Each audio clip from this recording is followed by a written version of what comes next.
Aujourd'hui, pour Voncam, on va parler de quelque chose d'un petit peu différent. Souvent, en termes d'investissement pour un photographe débutant, on se pose un petit peu la question dans quoi on va investir. Et, et moi, ma recommandation, en fait, est plutôt d'investir dans des optiques. Et donc, pourquoi? Parce qu'aujourd'hui, un appareil comme celui-là, donc là, c'est un EPL1 de Olympus, qui a pas mal d'options. Donc, là, il n'y a pas d'objectif, mais on peut l'allumer, ça répond assez vite. On peut travailler en tout manuel. C'est un micro 4 tiers, donc un format de capteur qui est assez petit. On va tout de suite le voir, là, pof, voilà, qui est assez petit, mais en fait qui correspond en gros à la moitié de la surface. En fait, on a un facteur de dédoublement par rapport au focal des objectifs pour cela, par rapport à du plein format. Mais ce qui devient intéressant, c'est que si on débute, on trouve assez facilement des appareils de ce type-là. Celui-là en particulier a vraiment des prix défiant toute concurrence. C'est robuste, c'est une assez bonne ergonomie, pas mal de choses que l'on peut régler. Et surtout, c'est là où ça devient intéressant, d'après moi, en termes d'investissement pour débuter, surtout quand on veut faire de la photographie plus artistique ou manuelle. On a des adaptateurs comme celui-ci qui ne sont pas très chers à l'achat et qui permettent, par exemple, là, ça c'est une version de KM Concept, une marque que j'utilise régulièrement, mais enfin il y en a d'autres. Ça permet de placer cela et d'investir dans d'autres types de lentilles. Donc par exemple, pardon, je vais le mettre correctement. Voilà. Par exemple, dans des optiques de type Leica qui ont plus d'intérêt en termes d'investissement et surtout d'un point de vue optique qui vont vous permettre. Hop, voilà. Là, je mets par exemple un Sumarit M 35 mm f2.5. Voilà, on se retrouve tout d'un coup avec des optiques qui sont faciles à revendre si nécessaire, qui permettent d'avoir des caractéristiques, disons, optiques super intéressantes. Et là, si on allume, donc voilà, pof, on voit que je peux assez... Voilà, hop là, je suis un petit peu trop près pour faire le focus. Mais ça marche. Et ça permet d'avoir des caractéristiques optiques d'une lentille, d'investir dans des lentilles qui sont nettement plus chères, onéreuses que l'appareil en lui-même, puis de voir un petit peu ce qu'il en est. Donc là, aujourd'hui, juste pour l'exemple, on va utiliser plusieurs optiques. Donc le micro 4 tiers, voilà le MFT, Micro Four Thirds, permet d'avoir une optique, par exemple de 35 qui passe à 70, de 50 à 100. Donc là, je vais prendre pour l'exemple trois lentilles Leica, donc Sumarit M, 50, 35 et 75, qui donnent en gros du 70, du 100 et du 150, ainsi qu'une optique Chroma, donc Pancake, 24 mm f11. On verra que ça marche assez bien, avec des résultats qui ont beaucoup de caractère, pour un investissement qui est surtout dans les lentilles et pas forcément dans l'appareil, ce qui vous permet de débuter avant d'acheter un appareil plus cher, plus récent. Donc à nouveau, les adaptateurs de lentilles, c'est quand même une option qui est super intéressante quand on débute et qu'on n'a pas forcément les moyens. Donc voilà, allons voir quelques exemples et on en discute un petit peu. Donc on passe maintenant à des exemples concrets. Le capteur micro 4 tiers de l'EPL1, dans ce cas, a une surface qui fait que la focale en fait double. Donc un 18 mm serait un 36 mm, un 50 mm, un 100 mm. Et dans ce contexte, ce que j'ai voulu faire pour cette démonstration, de montrer qu'on peut effectivement avoir un équipement qui est relativement abordable et qui ne va pas perdre de sa valeur si on veut le revendre, qu'avec cet équipement-là, on peut vraiment faire des choses intéressantes. Et donc là, je commence tout de suite, sachant qu'on ne va pas utiliser l'autofocus de l'EPL1. Alors évidemment, on peut utiliser des optiques micro 4 tiers autofocus, mais là, l'idée, c'était vraiment de voir comment on peut utiliser des optiques de gamme peut-être un peu plus prime, comme on dit, plus élevée, avec un appareil photo qui ne coûte quasiment rien. Donc là, je commence avec le Chroma double glace. C'est un objectif extrêmement fin à 2 lentilles. J'en parle dans une autre vidéo par rapport à son utilisation sur des appareils photo plein format. Donc dans ce cas-là, j'aime bien cette optique parce que là, on part directement avec une expérience d'un objectif sans focus à f11 d'ouverture et qui en gros équivaut à un 48 mm sur ce EPL1, donc sur ce micro 4 tiers. Donc au-delà du fait que là, ces premières images, on voit qu'il y a une belle géométrie, un beau rendu d'image. Quand on regarde les deux images d'après, même si à gauche, là, cette image de rue, On a évidemment le rendu principalement de la lentille qui ressort. Le capteur est tout à fait correct, relativement objectif par rapport à ce qu'il reçoit de l'objectif. Par contre, on a un f11 avec un capteur qui est plutôt peu sensible. Donc là, cette image de barbecue, toujours avec cette optique, devient un peu granuleuse parce qu'il faut monter un petit peu la sensibilité du capteur qui est donc un peu plus âgé. Mais on a les caractéristiques de cette optique qui sont préservées globalement. Cette image-là en format paysage, j'en fais pas souvent, mais pour cet exemple-là, je voulais un petit peu donner l'idée du 50 mm, enfin du 48 mm équivalent, toujours avec le chroma double glace.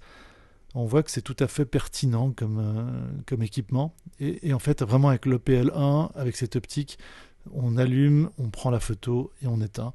Ça va extrêmement vite. Alors, il y a des problématiques qui sont plutôt liées à la sensibilité du capteur, vu que c'est un capteur un peu plus ancien. Là, à nouveau, un paysage à gauche. À droite, une photo prise simplement sans regarder, pas de focus, à travers la fenêtre de ma voiture alors que je suis en train de conduire, sans regarder évidemment, mais un petit peu au hasard. C'est un équipement qui est assez marrant et ça donne quelque chose, ça donne des images finales qui ont vraiment des caractéristiques liées à l'optique principalement. Là, on passe à un autre objectif, donc là du 35 mm. Donc, pour les 3 prochaines optiques que je teste, ça va être spécifiquement du Leica Sumarit M, donc des optiques 35 mm, 50 mm, 75 mm. On commence par la 35 mm, toute ouverte à 2.5. Donc sur ce capteur plus petit, c'est en gros du 70 mm. Et voilà ce que cela peut donner. Donc déjà les 2 premières images en basse lumière, on voit que là le capteur est un peu plus poussé, donc un peu plus de granulation sur l'image de droite, ou des temps d'exposition un peu plus longs à gauche, où là le EPL1 a quand même un stabilisateur dans le boîtier.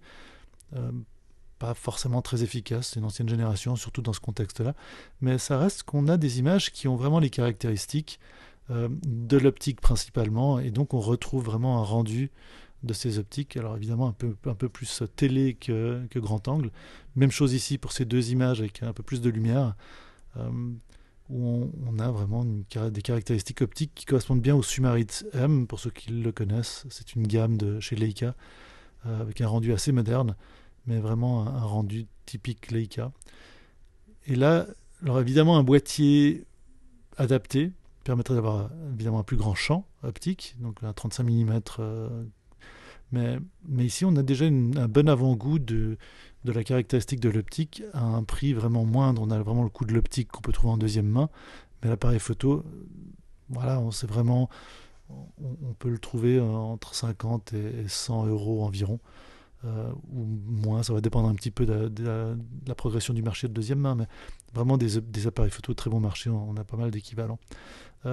Ici, les 2 images d'après, toujours le 35 mm f2.5, la même chose, vraiment le rendu typique de cette optique avec une colorimétrie qui se rapproche quand même. On n'a pas toute la science de la couleur des boîtiers Leica, mais on a vraiment des caractéristiques optiques de ces optiques que je trouve très intéressantes. Alors évidemment, on pourrait appliquer ça à d'autres types d'optiques. Là, pour l'exemple, j'ai vraiment essayé de choisir cette catégorie d'objectifs. Là, on est sur le 50 mm Sumarit M, donc même famille, même type de rendu, de bokeh, de rendu des couleurs globalement de la composition de l'image dans sa définition et les caractéristiques optiques. Là, c'est l'équivalent en fait d'un 100 mm. Donc on voit bien ce très beau bokeh de cette optique assez moderne, ce rendu des couleurs et des contrastes qui est bien typique.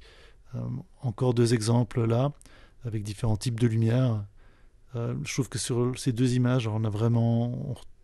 ça serait difficile de dire que c'est l'Olympus si vous connaissez un petit peu les optiques.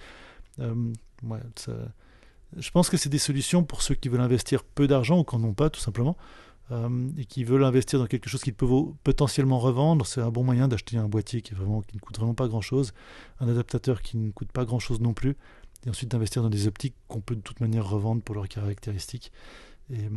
Et encore voilà 2 images avec cet objectif donc équivalent d'un 100 mm par rapport au format, au champ de vision.